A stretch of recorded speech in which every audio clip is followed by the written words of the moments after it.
Hello there. Hello. Can you hear me? I can hear you. Can you hear me? How about now? The host has unmuted your mic. You can't hear me? I can hear you fine. Oh, my goodness. Yeah, I can hear you fine. I have no idea now. I got my speakers on. Let me see. Hold on. Can you not hear me?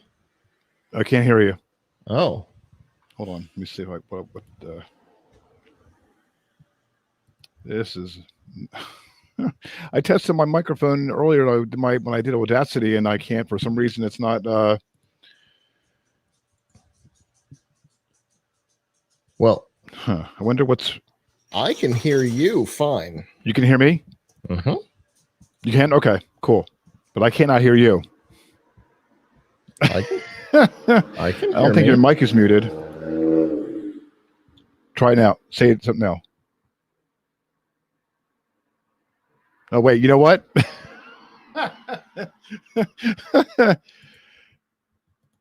Okay, try it now. Wait, hold on. How about now? I have a browser.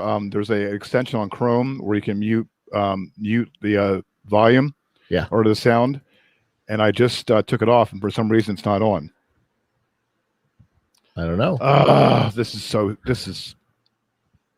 sucks. I wonder if other people can hear us.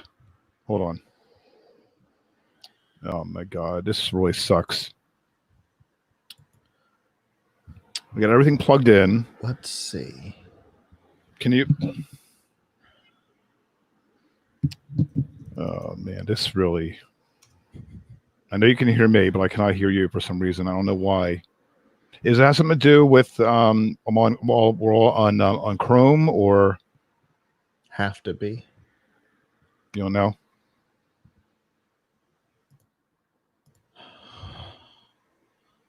Okay. I know you can hear me, but I don't know if you can't. How about now? I don't know what's wrong. This really sucks. This really sucks. I don't know what to do now. I'm sorry, man. I'm sorry. Okay.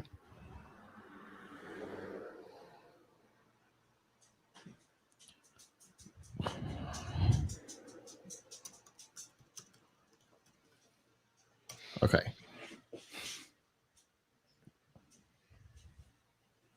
I have no idea what's wrong. Okay. Let me find you. Oh, okay. Man, this really sucks.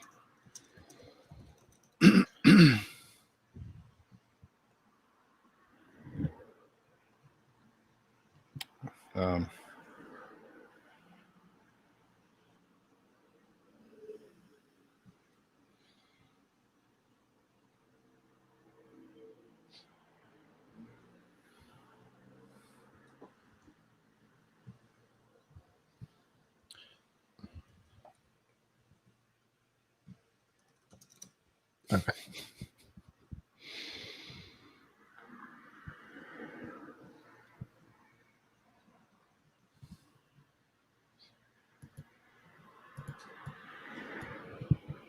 Let me try. Let me try something here. Hold on a second.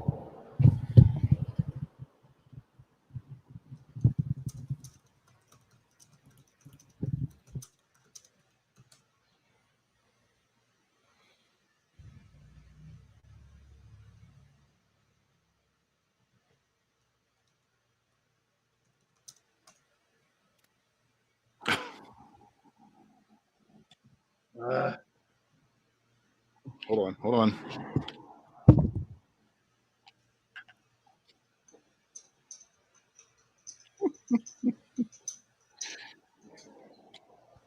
Okay, I'm gonna make noise here and then mute myself.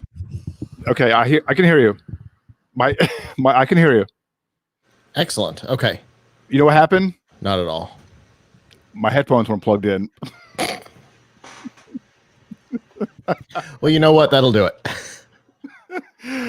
Holy crap. I'm so sorry, man. I am so sorry. That's okay. So for those of you who are watching us live, this is the wonders of of doing things live. That's Right. sometimes there's chaos. I Right. will tell you, last week before we started F5 Live, I literally had to grab another monitor out of storage, hook it up to our broadcast computer, and rewire things so that we could do Skype, because I wasn't getting any audio from Avram on our normal system. Okay. So it's just the way it goes, and the people Right. who are crazy enough to try and watch these things live get to see all the behind the scenes nonsense. You know what? When I watch Todd on his, it's funny because he's like, turning, dotting around and, and plugging things plugged in, what have you. So, in fact, when he had me on Skype a few weeks ago, people said they couldn't hear me, and he had his one output plugged in somewhere. So it was like really, it was really odd. It's what happens. Just before I joined the call, I realized that I still had my camera all messed up because we were doing a product review last week on this thing that's sitting next to me. And so I'm like, why isn't the camera showing up? Why? Oh, right. It's not plugged into anything. Because I felt, like I said, Scott, I felt so bad. I'm like, please. I mean, everything's going right. Everything's like, you're like, give me some feedback on some things. And I'm like, all right, cool. We're in. And all of a sudden, no sound. Holy hell. No sound. Okay. All right. So, let's get this puppy started. Let me just do this. All right. We all set? I think so. All right, cool. All right, everything's running. Make sure I got. I assume you're gonna somehow transition between the topics and then us talking. Yeah, that's why I said, that's why I wanted to bring you on. Excuse me, I wanted to bring you on as a co-host because you're a perfect fit, and we worked well together, and everything like that, and you're giving me like a lot of great, advice and help, and so this is something that, that I wanted to bring on with the podcast to, grow, and I was going to send you set up a Patreon page where we can talk about that, in our time. So, but I wanted to have the podcast grow and, and do wonders with it. And who knows, we can, make it part of the, a really great journey, for sure. Because, because you're, I think I consider you a good friend, and that's why you're, I wanted to get you on and, and keep this puppy rolling. Sure. All right. Let's see how this goes. Cool. All right. Hang on one second. Here we go. All right, let's try this one more time. Okay. All right, it's got to do a new file, Adobe Audition. All right, here we go.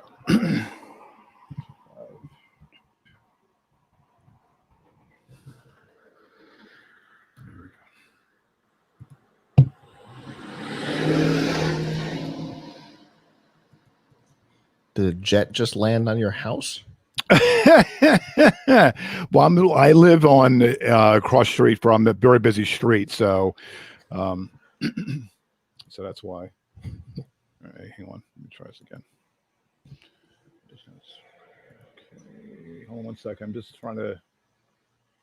No worries. I'm just trying to. I'm going to try to. I had Audition loaded, and I had everything tested out, and for some reason. So let's try this again. Hold on one second.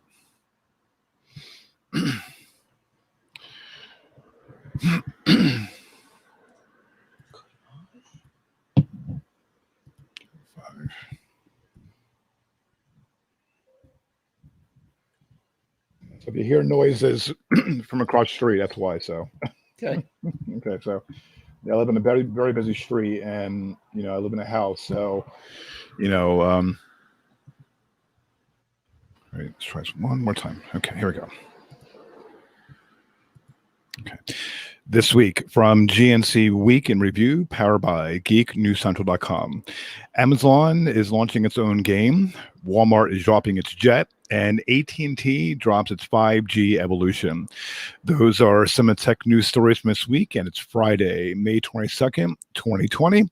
My name is Kirk Corliss, and this is episode 58 of the GNC Week in Review podcast, part of the Tech Podcast Network. If it's tech, it's here. Thank you so much for tuning in for this week's episode. We are streaming live on Facebook and on YouTube at GNC Week in Review, so be sure to say hello in chat or comment. If you missed the live video, you can catch the replay later. If you are a new listener, please be sure to subscribe to the podcast, where you can find in the right-hand side column at gncweekly.com, be it Apple Podcasts, Google Podcasts, your favorite podcast app for Android, or on TuneIn, Spotify, and Stitcher. Also, be sure to like and subscribe to the GNC WIR channel on YouTube. If you have a comment, be on social media or email, and that all can be found at gncweekly.com/connect. Before jumping in with the tech news from this week and from geeknewscentral.com, I want to make some changes to the podcast. I've been thinking about doing that for the past few weeks and had some doubt on how to make the content better and grow, and we've gotten some listeners, which I do appreciate. I really do appreciate it. So I decided to reach out to the podcast network, and I worked with this gentleman for CES, and actually I met him at CES 2018. He's with also part of Tech Podcast Network. And with also, he heads up Plug It's Live, and his main flagship podcast, F5 Reflection Technology, which is an awesome podcast. I highly recommend you check it out. So I spoke with him, on what I want to do with the podcast and bring him on. So I'd like to introduce right now on the podcast, hopefully the next our co-host for GNC Week in Review is Scott Ertz. Scott, welcome. Thank you. I'm looking forward to this. For those who don't know me, I currently do either host or produce 8 shows because I'm insane. So, what's one more? No, it's great. No, I watched F5 Live with you and Evan Pilch on, and you guys got a great podcast. And I watch it. I catch the replay on my podcast app, which PS on Podcast Addict. I don't know if you heard what happened with Podcast Addict, but everything. Yep. Yeah, and I'm like, no, not Podcast Addict, no. But anyway, that's a different stuff. But that's different. That's for a different day. But so I catch you guys on a replay, and basically with my podcast, and as you probably know, and a lot of listeners that don't know or viewers don't know, is Geek News Central is what I'm an executive producer for the podcast for Geek News Central, and this podcast, GNC Week in Review, is an extension of Geek News Central. Todd Cochran, who's the host, does tech news Mondays and Thursday evenings. So my intent when he was asking, I should have my own podcast, I'm like, well, I want to take what's best of Geek News Central and expand it to a week. All the tech news from the week. A lot of tech news happen during the week. Not just Mondays and Thursdays, but a lot of the stuff happens during the week and on the weekends. So I kind of like the same format, somewhat like Geek News Central, about what's going on in the news, but also, what our thoughts are, his thoughts are on and everything. So, and with F5 Live, you have news that's going on in the week, a couple stories during the week, and you have a gaming news, and you have what's streaming as well. Gadget, gaming, internet, media. Right. So, so I decided to incorporate that mix of what you guys do, not like copy it exactly. Right. But I want to condense it, expand it to a whole week of tech news and give a wrap up of what's going on during the week. And at the end of the tech news, there's some stories which I find pretty hilarious and things to think about. So again, going back to with the podcast, I've been doing the podcast since 2018, and I only have 58 episodes now, 58 episodes in the can. as of now.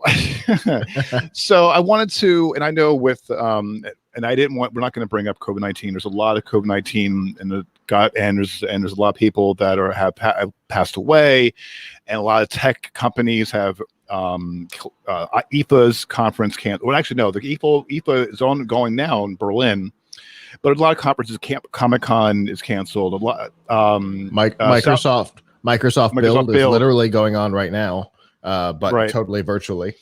Right. So there's a lot of things that's been going on. A lot of conferences have been canceled, what have you, but the news does not stop. Right. So I was thinking, I took some time off because there was very little news, but then I'm thinking I want to make this podcast better. And that's why I reached out to Scott a couple weeks ago, his thoughts on coming on and, and make the podcast grow better and hopefully, it'd be great for the podcast. I'm not listening to, we talked about, when we were at CES 2020, that we're independent media. And it's fascinating if you guys catch a live coverage on Geek News Central. It was, to meet these interesting products, and there's a lot of medical tech, and it was immense. And I wanted to, and I have to apologize because I sent the files to you and Todd. I was trying to get more photos and video, and I was going to have some video on YouTube, but you need 1,000 subscribers on YouTube to do live video. So some of the video I shot was on Facebook, and I did post a lot of things. I did share the video from TPN, what have you. But so basically, I want to expand again. Basically, that's my whole goal for this podcast, and hopefully Scott and I's our goal is to, with the podcast, incorporate things. If you have any comments, love to hear from him. This email, there's links on the at gncweekly.com/connect if you want to, more new tech news about gaming, more tech news about movie streaming. Love to hear your thoughts and comments. Because none of us do this for us, right? Right. Exactly. We don't put the time into a show like this, or my shows or CES or anything. We don't do that for us. We do that for our listeners, for our viewers, and so being able to tailor the things that we talk about to the things that our audience are interested in is the important thing. So definitely reach out. I always love to hear what people have to say. About a show, and if you're watching live, we're on YouTube live right now.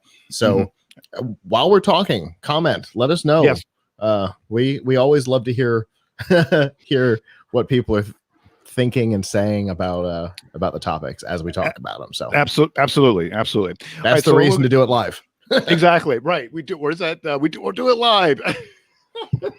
All right, so we're going to jump in with the tech news from this week, and first up is Amazon's been involved, and that's why I brought your expertise, Scott, on it, because the top story is Amazon's been in the gaming space for a long time.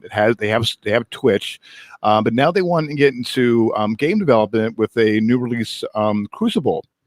Now, this is a new free-to-play PC game, and it's a competitive shooting title. It's a cross between Overwatch, Gears of War, and League of Legends. From what was reported, it's the first big-budget original game that Amazon Game Studios has released, and the company hopes it will compete with titles like Fortnite and Apex Legends. Now, we talked about it before the show.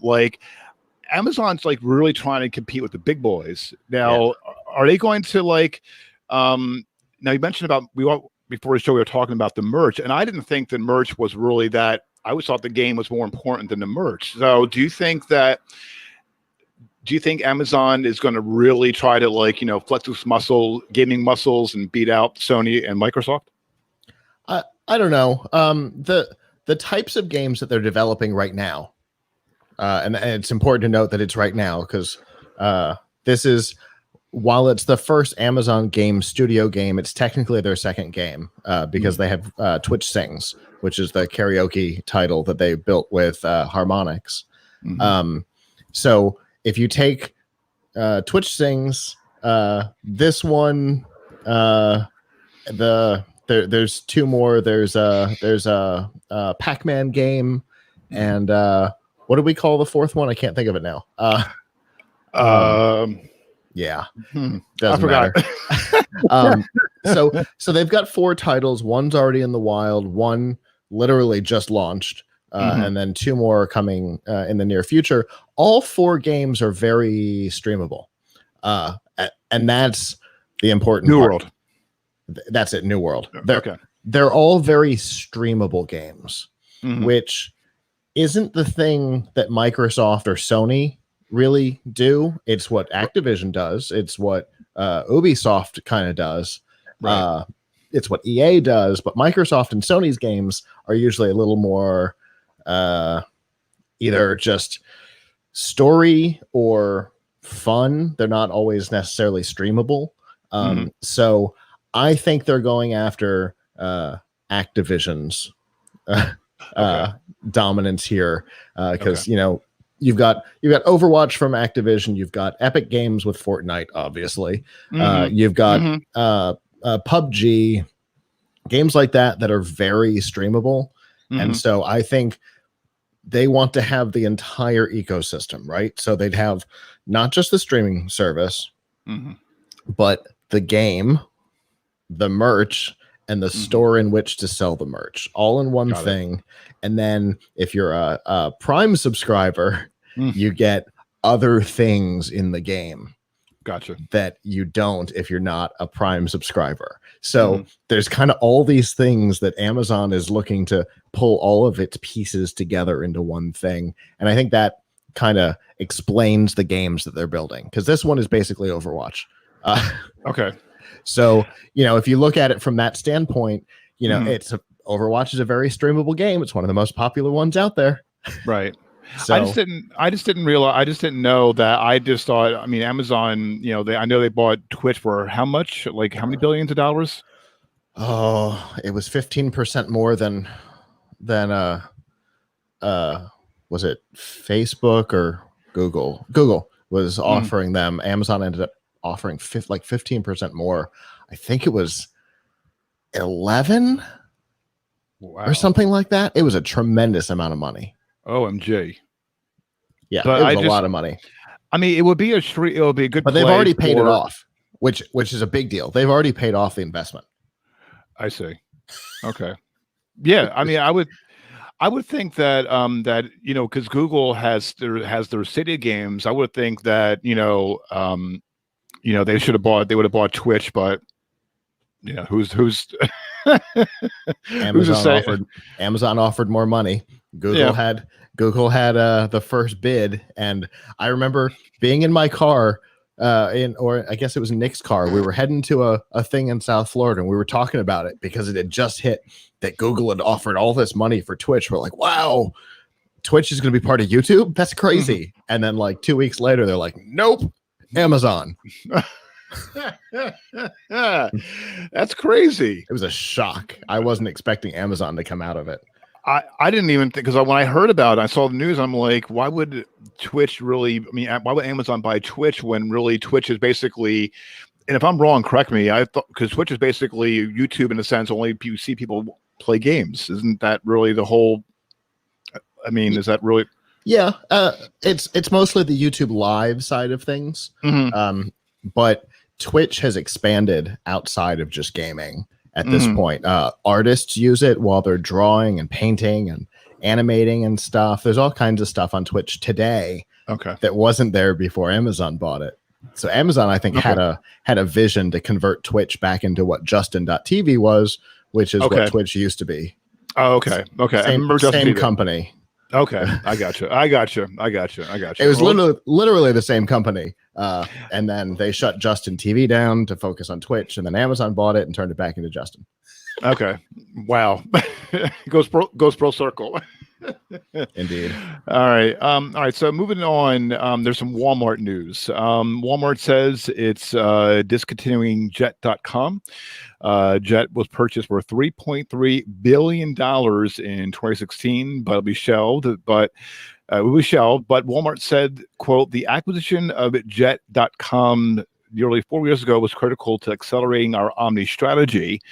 Walmart's CEO Doug McMillon explained the the Jet shut down on a retailer's earnings call, saying, "quote," or part of the statement is a long statement. I'm not going to read it all.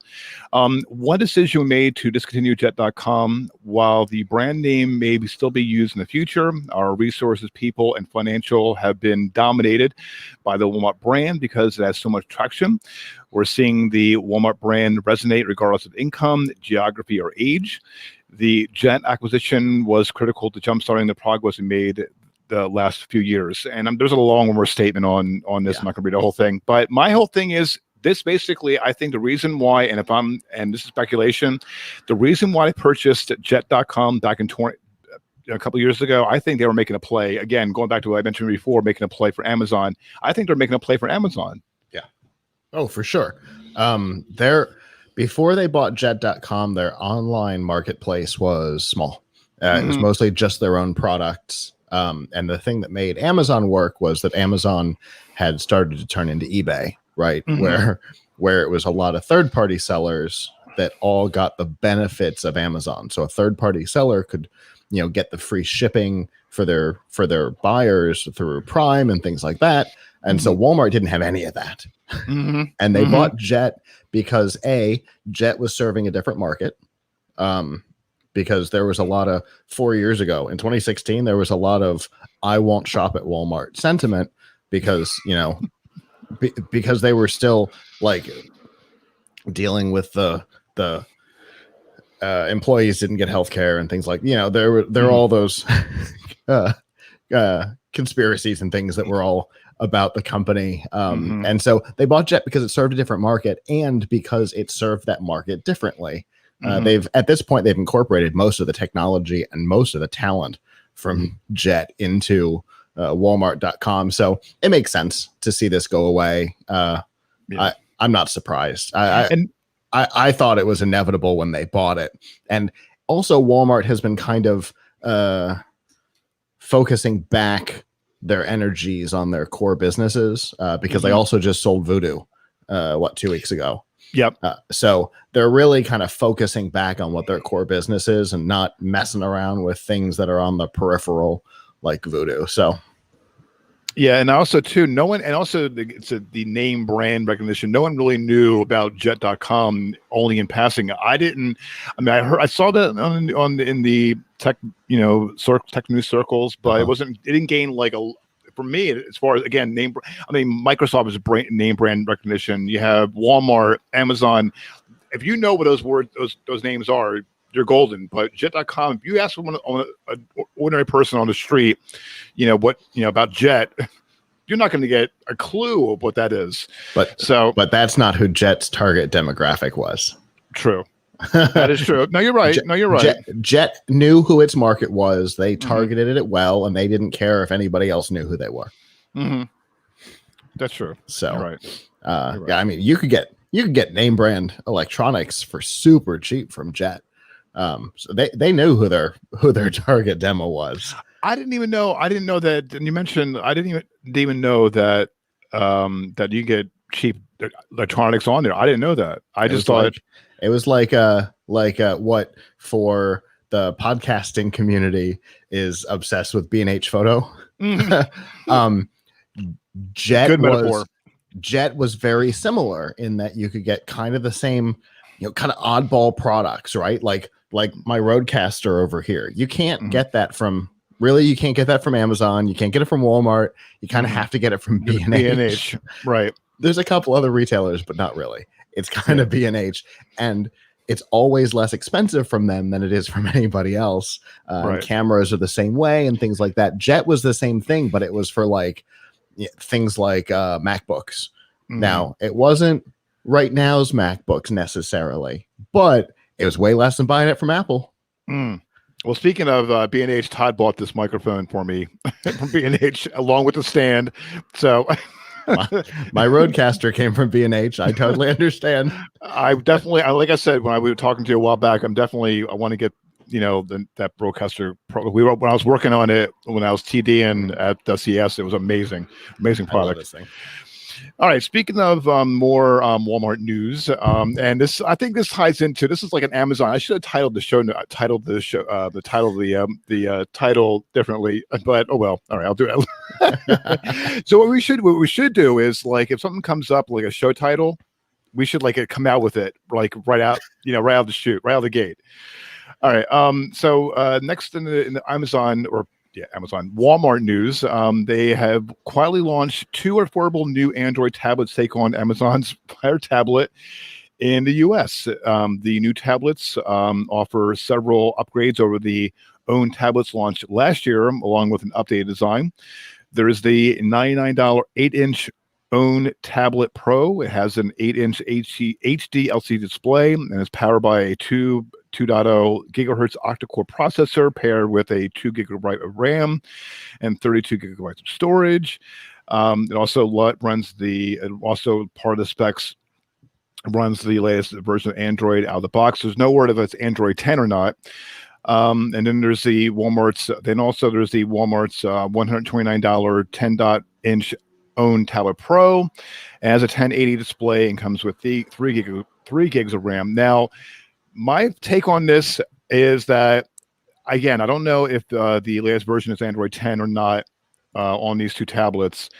I have an Amazon Fire, to be honest with you. I love my Amazon Fire. I really don't think, I think this is for like, I don't know, like a lot of times when they're running apps on these tablets, they don't port very well on. I heard a lot of people saying that they don't have, you can't run Google Play services on it. You can't have, there's only like certain limited apps on it.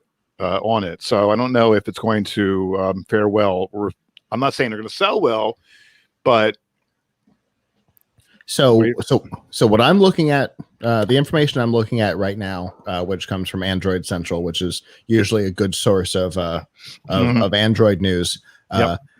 Walmart hasn't technically announced the hardware yet, but the information is out, and that they will be running Android 10. Oh, okay. Which is good. They're using a decent MediaTek processor, but the suggestion that I'm seeing is that this will be running Android proper, which is a big deal. It's a big difference. It's one of the things Avram talks in the Pilch Point a lot, because he does a lot of like kids technology, because he has 2 young kids. The Fire kids tablets are great, except things like the Lego Dimensions app, for example, only available from Google Play. Okay. And you have to, and you don't do, now I don't know if you do you do you have to put a manual ROM in for that, or is it really that hard to put it on? He ends up just using not the kids tablet for stuff like that, because it's just not worth his time. But if this is running Android proper, that means this is going to have the Google Play Store, which means for $99 for an 8-inch tablet, that's not a bad price, and you don't have to deal with the limitations of the Fire Store. Right. It's not, they might actually be able to be competitive in that space. And I can go into a store and pick it up today. Right. I don't have to wait for Prime shipping, which with what's going on right now could be a couple of days. With this, I could order it online or go into a store, and if they have launched it, which they haven't, but by the time you're listening to this, they might have. You could theoretically go pick it up today and not have to wait for the same general price. It might be worth thinking about. Well, I had I have an Amazon Fire, and I love it. It's I think I got the 10-inch, and I think I spent $120, I think. But it's a good tablet. So I was not really I guess Walmart's really trying to because they have the tech, and we talked about before the show about the own tech brand. I didn't even know they had excuse me, they had the existing one. So they've got a couple of white label brands. Own is probably the one they've leaned into the hardest in the last couple of years. I wasn't 100% aware of it myself until for people who know me, they know the disaster that is the Monster Illuminescence product line that if you're watching the video, you see me holding up. I wasn't really aware of the own stuff until I was in the store on Thanksgiving dealing with that stuff. So, I mean, even us, we live in this space and we weren't 100% aware of it. So that's not great marketing for them. But if they can if they can get something like this out in the wild, right, and start getting some traction on this, then people might, see chargers and cables and lighting and things like that and be aware of it. So this is a risky move because if it turned out to be a crappy tablet, it could cause them trouble. Oh yeah, absolutely. And I think that maybe because I know Best Buy has their Insignia branded, but didn't they change their name recently, or is it still Insignia? I don't know. I know there's a lot of changes happening at Best Buy, even though the corporate logo changed about a year ago. So it's possible. Yeah, so we'll see what happens. I'm kind of interested to see what's going to happen. I wish I can, I'm not, get a review unit, but the chance of me getting that are like slim to none. All right, and other news, AT&T has insisted on labeling its upgraded LTE network as quote 5G evolution, in air quotes, if you're watching or if you're listening, I'm doing air quotes. But it's now changing its tune because it's facing a lot of pressure from the industry. AT&T told Engadget that it will, again, I'm using air quotes if you're listening and watching, said it will comply with the recommendation to discontinue the 5G evolution branding from the National Advertising Review Board. It's a BBB-run body that serves the ad industry self-regulator. And it's a mention that AT&T had when they were finally caved in and said, quote, AT&T respectfully disagrees with reasoning and result reached by the panel majority. AT&T customers nationwide continue to benefit from dramatically superior speeds and performance than its current network provides. As a supporter of the self-regulatory process, however, AT&T will comply with the NARB decision. Now, my whole thing is that they should have not put this out there. They market themselves on commercials, websites, every tech company and every tech site. I know Todd's mentioned it. You've mentioned it on your show a couple of times over the past few years. They're not 5G. No. So this is the exact same thing. And this has angered me for 10 years. This is the same thing that happened when the LTE transition was happening. And T-Mobile kept advertising that they had the first nationwide 4G network, and they didn't. It was 3G. They were trying to claim that because it had its speeds were within the range of the minimum of 4G speeds, that it was a 4G network, which it wasn't. Which we coined a term that I saw CNET and Engadget use, which made me happy. We called it FAUX, F-A-U-X. And when I saw CNET and Engadget use it, it made me so happy because we had a whole debate. I think it was my first CES, and we were sitting in the hallway at the Venetian outside of something, who knows what, and we were having a conversation with Engadget and CNET, and they're all like, "No, it's 4G," and I'm like, "What? You're messing with me, right?" And they're like, "No, it's 4G." I'm like, "It is not. 4G is LTE and WiMAX. It is Edge. Don't let them trick you too." And that's what happened here. AT&T said because the speeds were within the minimum of 5G, that they were going to call it 5G evolution, which is at least a little better because it is the evolutionary predecessor to a proper 5G network, which is true. So it's a little closer to true. But when you look at your phone, mine's in the office, when you look at your phone, it says 5GE. It doesn't have the word evolution. It has a big 5G and a teeny tiny little E, which makes it very misleading.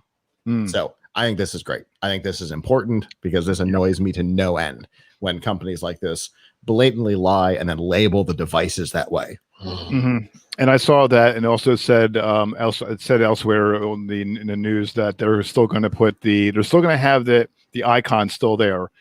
So that's probably going to be like, yeah. So they're going to still probably, so they're going to have to do it like a software push, but I don't know how long that's going to be. That could be like, God knows for how many years, but no, I'm glad. Believe it or not, that labeling comes from the towers. Oh, okay. Those icons actually get pushed by the tower. So okay. They just have to do an update to their towers, and all the devices will just pick up on it. It's actually a cool way that all that stuff works. Okay, cool. All right, awesome. All right, very good. Good news to hear all around. Okay, despite AT&T's grumblings. Yeah, I don't care that AT&T's unhappy about it. It's the right move. Right. Agreed. All right. In other news this week, meal kit delivery. Now, when I saw this, is like, oh my goodness, and this like another data breach. Now, this hit Home Chef. I didn't know about Home Chef till now, but meal kit delivery service Home Chef on Wednesday confirmed that a data security incident exposed some customer information, including names, email addresses, phone numbers, and the last 4 digits of credit card numbers. Say that 5 times so fast. The company said encrypted password as well as account details like frequency of deliveries and mailing addresses may also have been compromised. Home Chef spokeswoman Maris Callan said in a statement, quote, "We're taking quick, aggressive actions to investigate the situation and prevent similar events from happening in the future." They also mentioned that in a FAQ about the incident, Home Chef said it's emailing affected customers, encouraging people to change passwords in abundance of caution. Yet again, another data breach. Yes.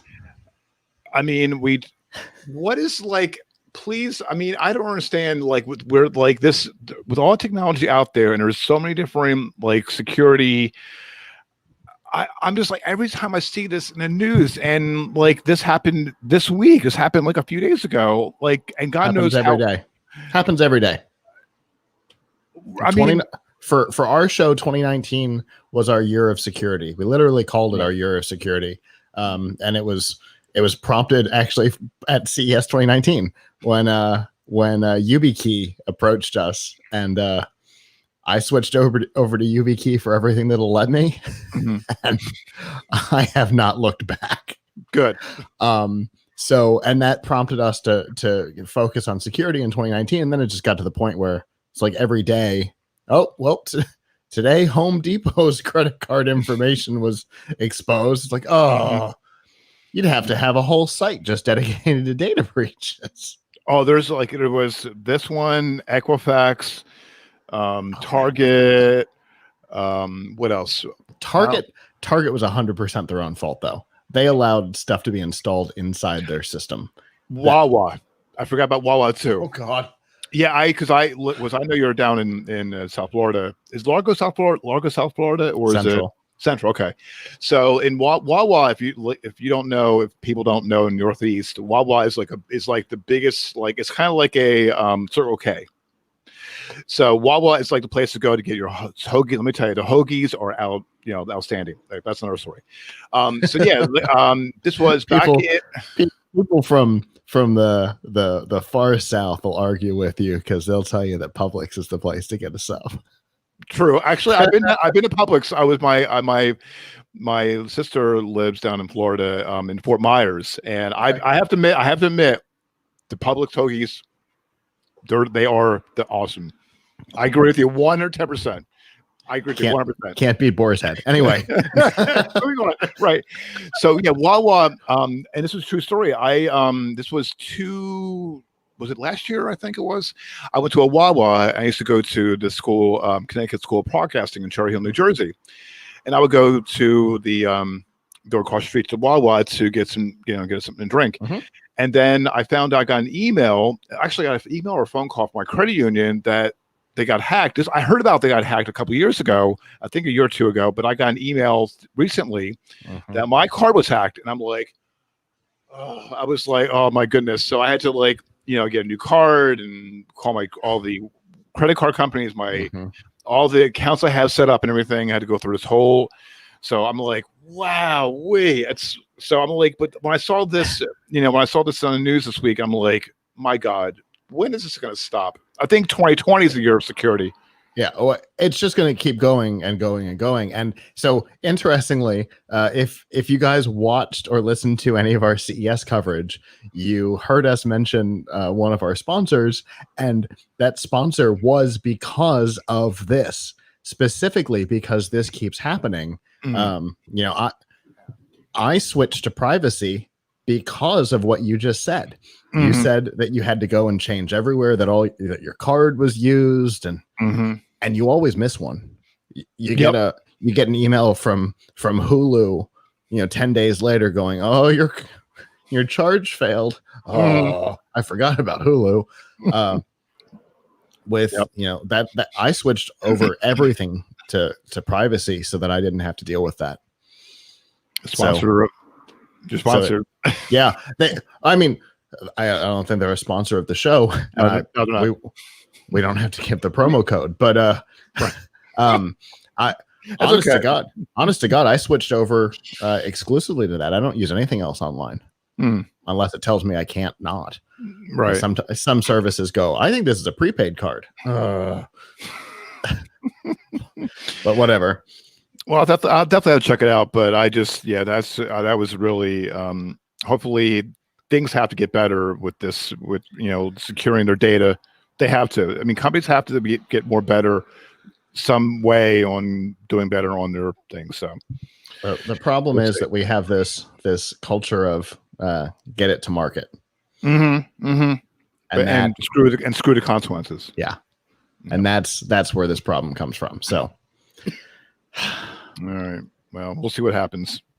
Fingers crossed. All right. In other news, Lyft and the Rape, Abuse, and Incest National Network, or RAIN, the nation's largest anti-sexual violence organization, announced a new pilot program on Tuesday aimed at providing victims of sexual violence with resources to flee from their abusers. The program, which will roll out to select American cities, will offer 1,000 free rides to individuals seeking crisis support who contact the RAIN National Sexual Assault Hotline. Callers to the National Sexual Assault Hotline, when appropriate, we give the option to be connected with a Lyft ride in order to access transportation to critical assistance, such as a women's shelter, the home of a friend or family member, a police station, or to go get a rape kit. The Lyft driver. The Lyft driver will not be given any indication of the purpose of the ride. And I think when I saw this, that's great news, and that's awesome that Lyft is doing this, and Lyft is doing a lot of great work, and this is good. This is good on Lyft for doing that. They're a really cool company. When we think of ride hailing, everybody kind of thinks Uber automatically, but Lyft is the company that if you don't have transportation to the polls for voting, they'll take you for free. If you've lost your job and you need help getting to a job interview, Lyft might give you a ride for free.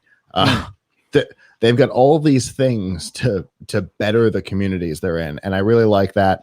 And I don't know if it's true, but I actually heard that this program came about because somebody within Lyft had been in a dangerous situation and didn't know how to get out of it. And so she came to the company years later. Lyft wasn't around when it happened, but she came to the company and mentioned it, and boom, they found a way to produce a service around it, which I think is really cool. We talk at CES all the time that great ideas come from things that suck, and very few things suck more than domestic or sexual dangerous situations. So the fact that Lyft was like, we're there, let's do it. Yeah, and I think, and I'll be honest with you, I heard of Lyft. I never used Lyft till I think we're using CES as like a theme, but because I went to use CES when I went down 2018, and it was so much cheaper than a taxi. And if you guys, I caution when you're going to Vegas, please do not take a taxi. because it is expensive. It is. I did check the math. It was $25 from the airport to the plaza. $25. Lyft was $6. Uh-huh. Yep. Even during the balloon times, Lyft is usually half of the taxis in Vegas because they balloon too. Okay. Most people don't know that, but the airport rides balloon just like Uber and Lyft do. Because I had them try and charge me $49 to get to the plaza from the airport during a balloon time, and I happened to have a relationship with Uber at the time, and I got the ride for free. Wow! but they wanted $49 to get me to the plaza in a taxi. Wow, I believe it. And I also too, and I gave the guy a tip, and the guy and Lyft. They're very. The Lyft drivers that I've used, I've been awesome, and they like you said, they've done great work, especially with the COVID-19. They're paying their drivers and and working out what and the support they need. So again, like I said, with this is a good on them. So it's good to see that there's some good coming out of things, especially when you see companies like Uber gets crap all the time for the way they treat their drivers or the way they interact with their communities. And here you have Lyft on the other side. I mean, I do wish their brand color was different, but you've got Lyft on the other side out there going, what can we do to make our communities better? How can us being here make the lives of the people in our communities better? That's a totally different behavior. Oh, totally. Absolutely. Without doubt. All right, very good. All right, and moving on, Tesla voluntarily dismisses lawsuits against Alameda County, quote, without prejudice. This was according to documents filed in a California court Wednesday, but the company did not provide any reasoning for why it was dropping the suit. Tesla's with Elon Musk, this is unreal. Tesla sued the county on May 9th, where Tesla had some words with county officials over the shutting of his company in Fremont, California. The orders were into effect in mid-March in order to slow the spread of COVID-19. County officials restricted all but, quote, essential businesses from performing anything other than most minimal operations like processing payroll. Tesla fought it. After Tesla initially fought the order, then they shut down the factory on March 23rd. So, and he also intended that his tweet, Elon Musk's tweets are really like, wow, they're out there. He tweeted that he'd intended to be on a factory floor along with his workers and dared local officials to arrest him. So now the county approved the opening reopening plan despite the company's already reopened. Defy the orders. Whatever you think about COVID-19, it's mind-boggling. It's mind-boggling what this man is thinking. Okay. Am I wrong? I mean, on the surface, it's really hard to. Let me preface, because I'm new to your audience.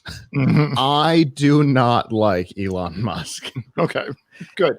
No, he annoys me to no end. I think he is way overhyped. Agreed. Because he's the guy who fought the good decisions at PayPal. Anyway, so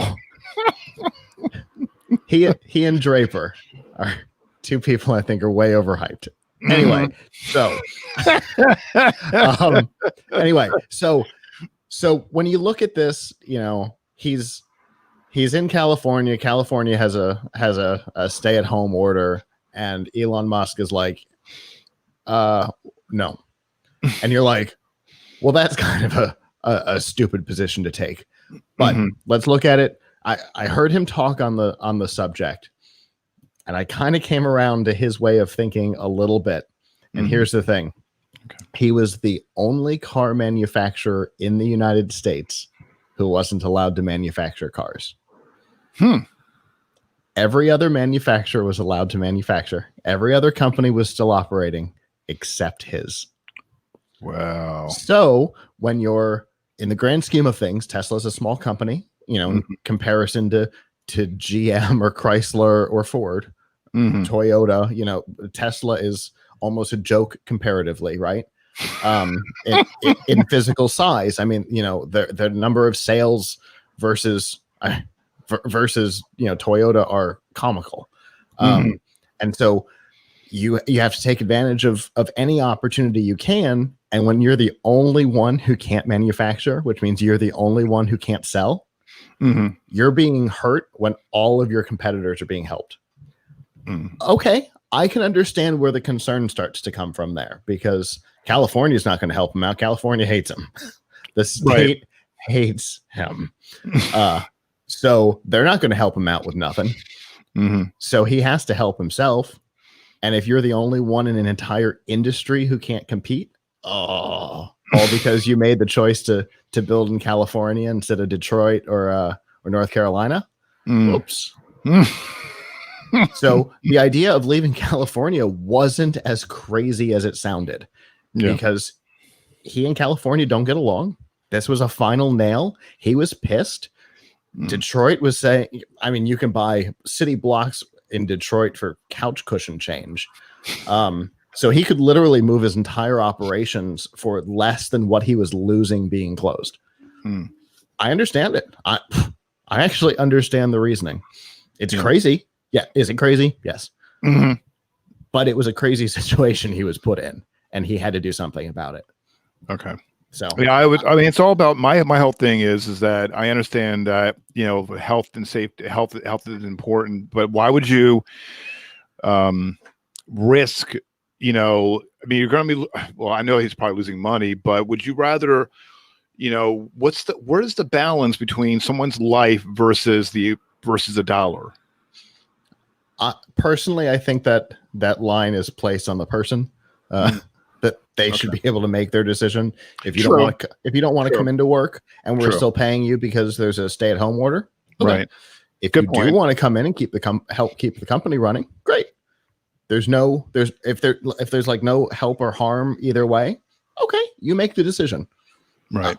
That's a position I think is a good middle ground between the two unbelievable extremes that we're seeing right now. Oh, absolutely. And my whole thing is I work a full-time job. I don't want to mention the company, but I have a full-time job. I'm working from home, and I've heard rumors that we're going to be here working from home till September, at least. Yeah, and I'm like, I want to go. I love my family. I love my family dearly. I love my family dearly. It's like, I have literally, like, I'm in my dining room with my laptop, with my computer and everything like that. I'm like, oh, please, OMG. I'm like, you need a change of view and a change of sound profile. Exactly. And it's like the only thing that keeps my sanity, more and more is, like, I even told this to Todd, a few weeks ago. I said, luckily the greatest joy that I have is EPing on the podcast, because and this is before this, and I said, and also working on this podcast, I said, if I didn't have working on this, I would be like, the hair on my head would be yeah, because it's a different change of pace. It adds some variety to the week, and if you don't have that variety, do things get stale quickly? Absolutely. You got it. Yeah. Absolutely. All right. Next in the news this week, a group of Senate Democrats led by Senator Amy Klobuchar is calling on the Trump administration Wednesday to launch an antitrust investigation into Uber and Grubhub if the two companies decide to merge. In their letter Wednesday, Klobuchar, Senator Cory Booker, Senator Richard Blumenthal, and Senator Patrick Leahy requested that the Justice Department and Federal Trade Commission, quote, closely monitor talks of the deal between the two food delivery companies. If they reach an agreement, the senators are asking that the government, quote, initiate investigation. I'm doing air quotes if you guys are watching and listening, I'm doing air quotes again. The senators said in a statement, quote, consumers should be able to look forward to a future in which online food delivery is more efficient, more innovative, and less expensive. A merger of two of the three biggest rivals in a already concentrated market risk deprives consumers of that outcome by potentially eliminating competition between the existing market participants. My thing is that they want to merge. I mean, honestly, why does the government? I'm not. I mean, we're not going to get into politics or anything like that on this podcast. But but me personally, let them merge. I mean, I don't understand why senators have to feel need. I mean, I can see back in the day where there's various monopolies, but come on. I mean, it's like there's more important. Yeah, for me, it depends on the space, right? Like how monopolized is the space going to be? And that's where the investigation comes in, right? How monopolized does the space become? AT&T buying T-Mobile, well, that was gonna make T-Mobile by far the largest carrier in the country. T-Mobile buying Sprint, they went from 3 and 4 to 3. They literally didn't even move up a spot. So it depends on how monopolistic it becomes. And in this case, there's another. Sure, okay. Uber Eats is number 1. Grubhub, I think, is number 3. So, and they will become number 1 by a large margin, right? But still, how monopolistic is that? Well, I can still order pizza and they're going to deliver it themselves. There's all kinds of things I can order that'll be delivered. Chinese food, it's going to be delivered by them. It's not going to be delivered by Uber Eats or Grubhub. So I've still got, in my little area here, I've still got hundreds of choices of companies to deliver food that are not Uber, Grubhub, or Postmates, right? But on top of that, none of these businesses are profitable. None of them are making money. Just like Uber and Lyft, neither of those companies are making any money. The only reason they keep their lights on is because of investment money. And they are Twitter. They are this big monolith that's messing things up for everybody else, but not because they're a good business, because they have a lot of outside money coming in. It's the .NET bubble 2.0. And it's interestingly, it's being funneled money by people like Draper, who I mentioned before, who just throw good money after bad. I mean, the best publicized version of this is WeWork, right? That at this point, SoftBank is almost out of money in their investment fund because WeWork was such a disaster, and Uber Eats, Grubhub, Postmates, all of them are the same way. And they're screwing up food delivery, and then they're eventually going to collapse out from under themselves, or their prices are going to go through the roof anyway. So, all right, 2 unprofitable businesses want to create one bigger unprofitable business. I don't care. I just think should they look into it? Should the FTC? This is the FTC's job, right? Should they look into it? Yeah, probably. But do I think they should be allowed to merge in the end? These two in particular? Yes. Do I think AT&T should have been able to buy T-Mobile? No. Do I think T-Mobile should have been allowed to buy Sprint? Yes. And that's what I'm like right into your thinking, Scott. That because I'm like, why would you spend, and when you're you're spending all this time and energy in something not really that, I guess, beneficial for senators to look into. AT&T, that absolutely. I mean, that was like a big hullabaloo for for past couple of years, and now they're with Sprint, and God bless them. But this is something that's ridiculous. I mean, this is something that just let them merge and be done with it. But it's what the Justice Department does. It's what the FTC does. It's not like the senators are going to be taking their time to do an investigation.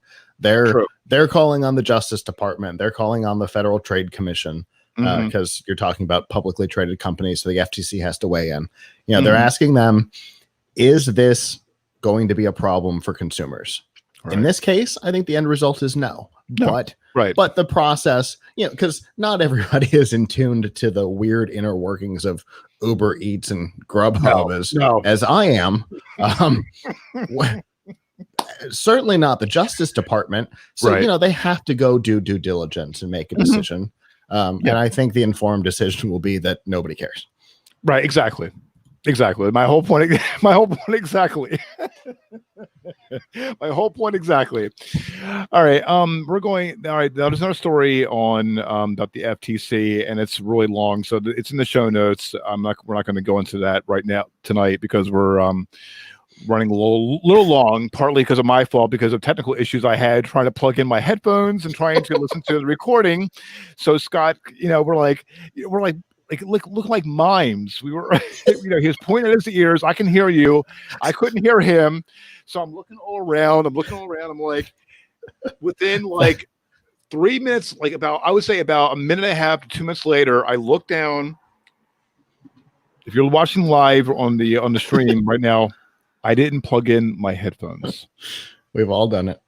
So I'm like, so I apologize profusely to you guys out there and who are listening who can't see anything because they're hearing it, but I just wanted to give you some, let's give you some idea what happened earlier.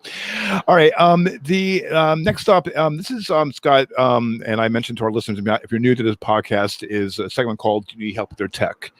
So things like different websites that can help you manage your time better, time management, or where to get a best deal on tech, things of that nature.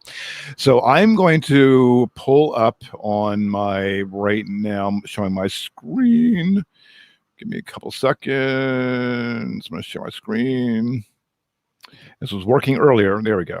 See, it was working earlier and everything was fine, but now it all right, we're going to try this. Okay, there we go. Okay, so over on lifehacker.com, Scott, this is for you. I timed this, and this is excellent with all the PC stuff going on. I decided that do you help with your tech?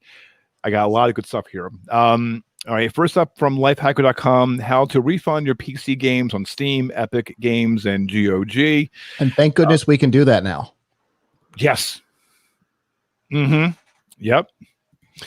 All right, so there's a long list here on how to get a refund on Steam, step-by-step instructions on Epic Games, GOG.com. I'll have that link up in the show notes for you on this week's episode. Speaking of AndroidCentral.com, the best PlayStation 4 accessories in 2020. It's their guide. There's back to basic. They have the DualShock 4 Soft Touch. Under Clean Sound, SteelSeries Arctis 7. I actually have a review on that product. Oh, there you go. See, I timed this and it's worked out perfectly for you. we really like SteelSeries products here. Okay, cool. All right, very good. All right, so there's a lot here on that. Over on, again, AndroidCentral.com, and they have their best Chromebooks in 2020. I have a Chromebook. I love it. I have a Samsung Chromebook, which I really love. But interestingly, Samsung doesn't make that list at all. I know. Oh, I enjoy it so much. I mean, fascinating. It is, isn't it? I mean, but so Android has their Central has their own picks, the best overall to the workhorse. See, that's the one to say 5 times fast, right? Right. All right, and over on CNET.com, which MacBook is right for you? MacBook Air versus MacBook Pro. They give their own versus the price, the specs, and quite honestly, Scott, and I mentioned this to Scott about I think a few months ago that I was looking for a new laptop, and I was tinkering with going with the Dell XPS 13 or a MacBook. Mm-hmm. Or a MacBook Air, and I recommended. He recommended me Tom's Hardware, and they have a great site where you can literally. It's called a laptop finder. Yeah, laptopmag.com. That's it. And they have a thing where you type in ask you for what you're looking for, video, processing speed, etc. And I was debating on it, and I after put everything that I wanted in, they had they had chosen me XPS 13.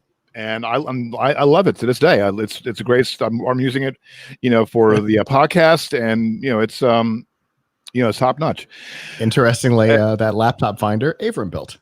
Okay. Well, I have to make sure to pass along my kudos because really good. It's a really good site. And I recommend that site. And I think we should like come up something like with Dealing Hip with their tech with like some ideas of our own, like best website checkout, saving money. Mm-hmm. So maybe we can work on that at a later date. Yeah, sounds good.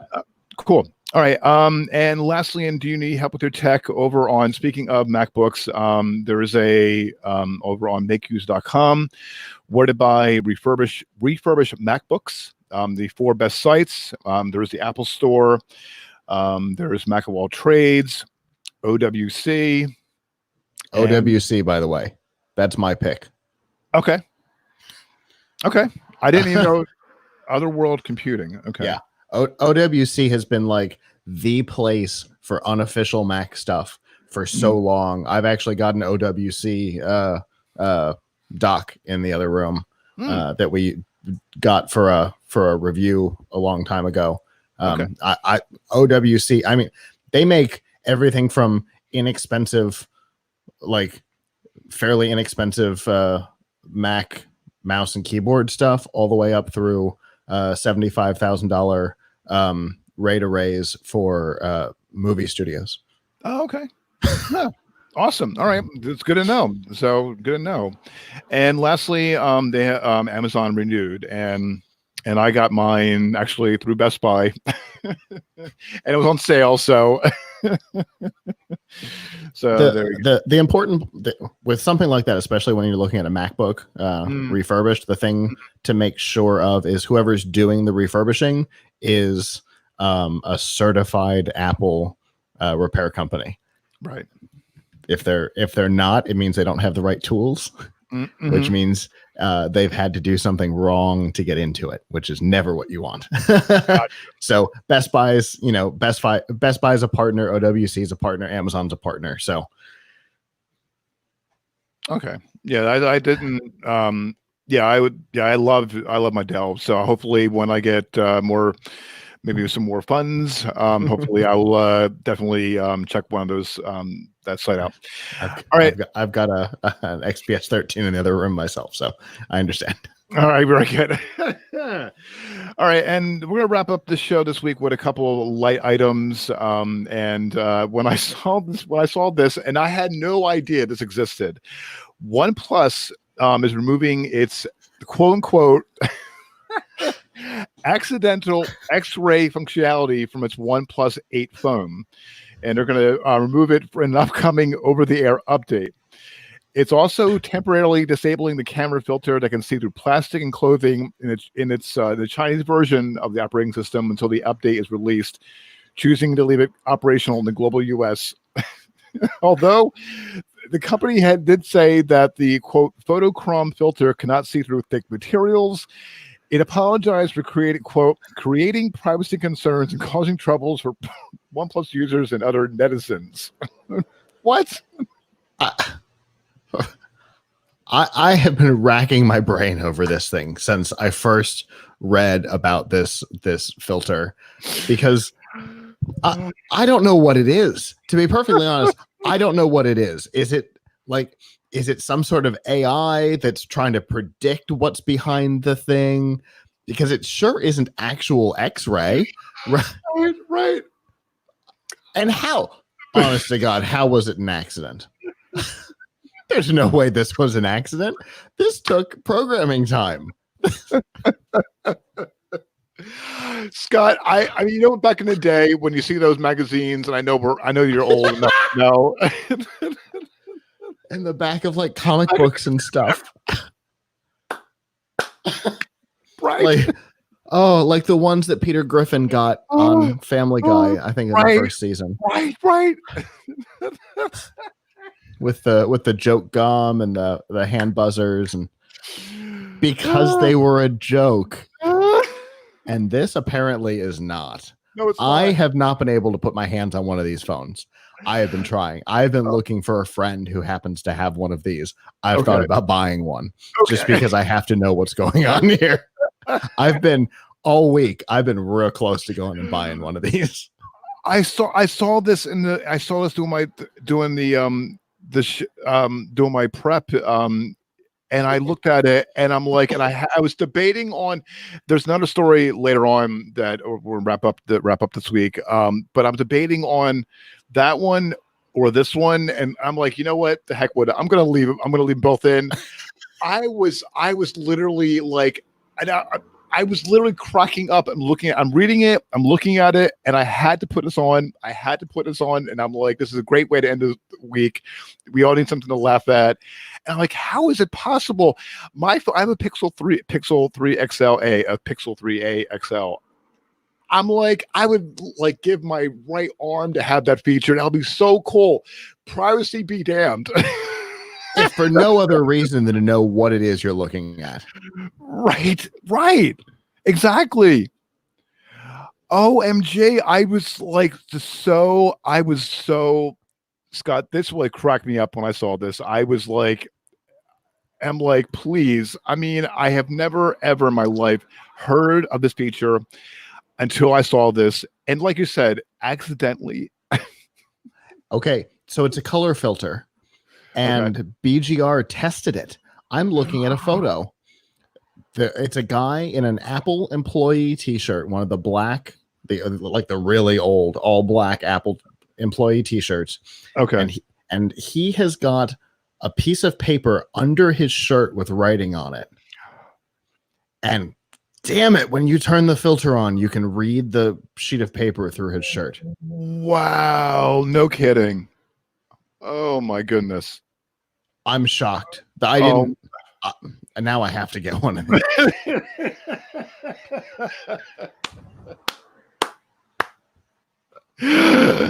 Oh my goodness. Oh my goodness. That's funny. How much am I about to spend?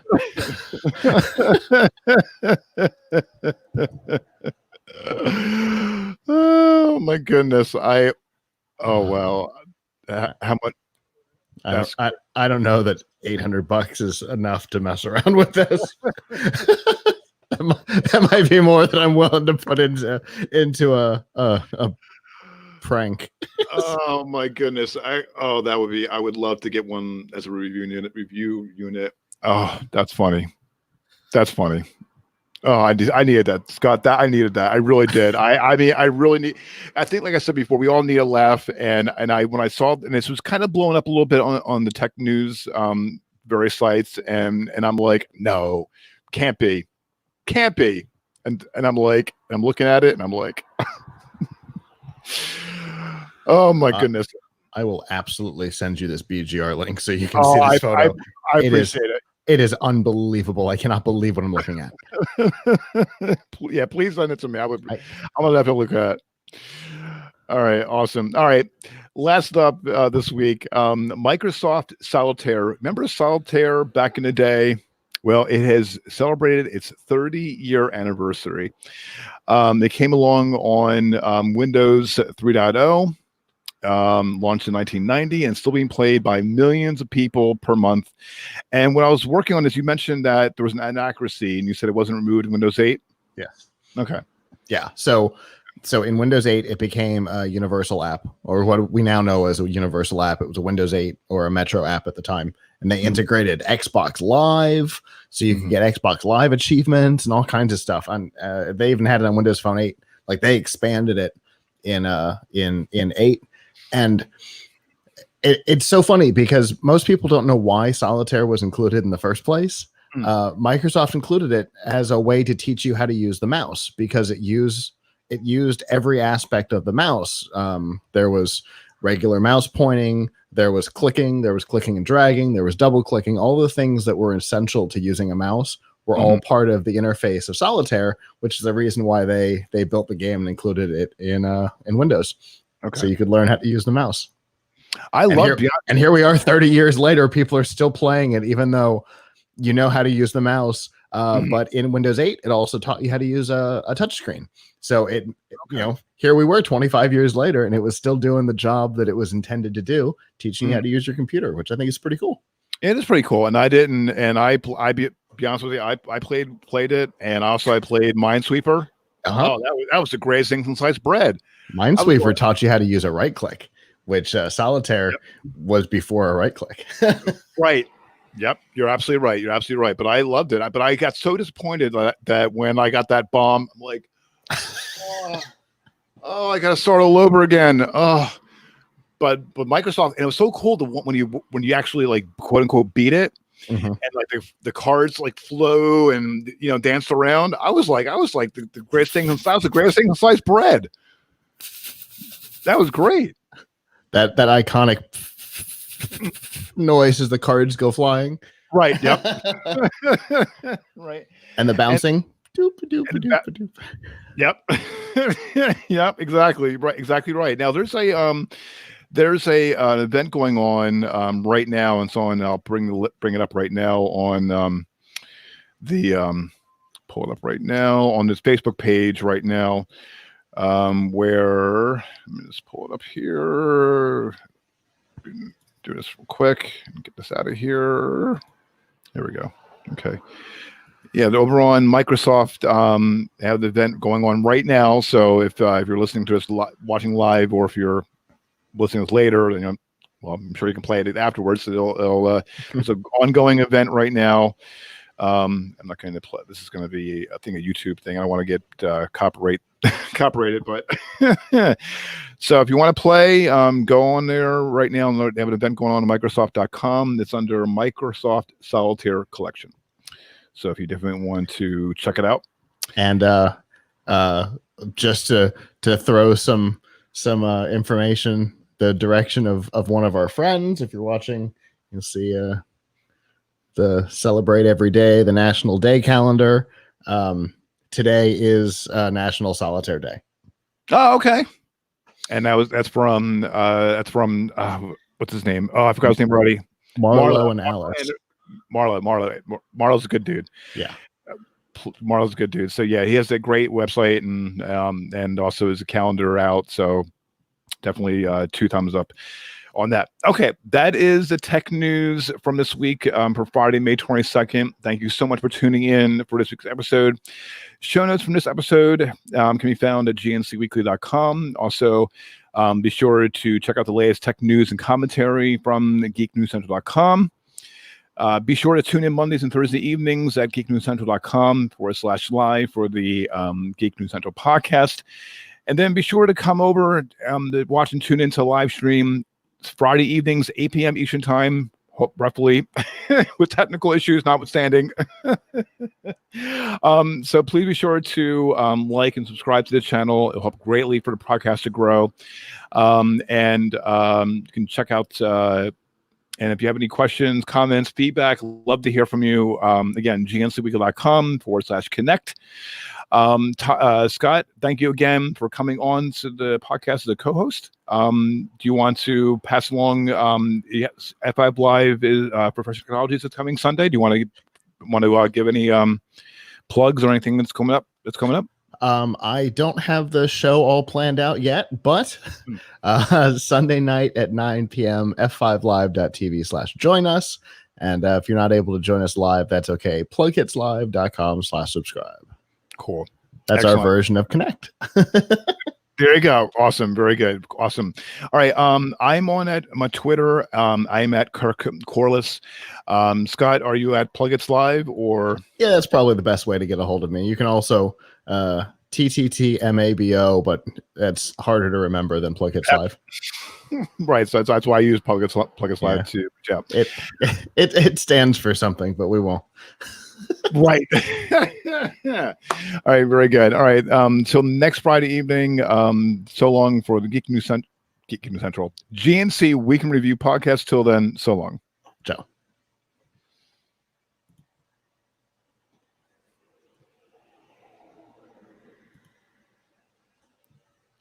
All right. And I'm going to end this. And I will give me a couple seconds. I'm going to